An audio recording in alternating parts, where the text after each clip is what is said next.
ભાવનગર મહાનગરપાલિકા જેની આજે મળી સાધારણ સભા અનેક મુદ્દે ચર્ચા થઈ। ઝુંપડપટ્ટી હિતરક્ષક સમિતિ દ્વારા મહાનગરપાલિકા કચેરીના પરિસરમાં હલ્લાબોલ કરવામાં આવ્યો।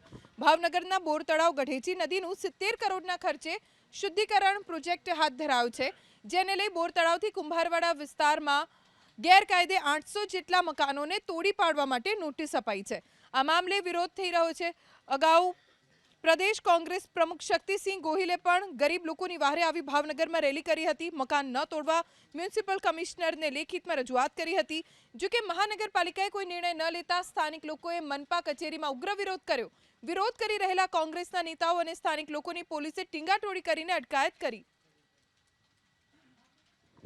ભાવનગર મહાનગરપાલિકા જેની આજે મળી સાધારણ સભા અનેક મુદ્દે ચર્ચા થઈ। ઝુંપડપટ્ટી હિતરક્ષક સમિતિ દ્વારા મહાનગરપાલિકા કચેરીના પરિસરમાં હલ્લાબોલ કરવામાં આવ્યો। ભાવનગરના બોર તળાવ ગઢેચી નદીનું 70 કરોડના ખર્ચે શુદ્ધિકરણ પ્રોજેક્ટ હાથ ધરાયો છે, જેને લઈ બોર તળાવથી કુંભારવાડા વિસ્તારમાં ગેરકાયદે 800 જેટલા મકાનોને તોડી પાડવા માટે નોટિસ અપાઈ છે।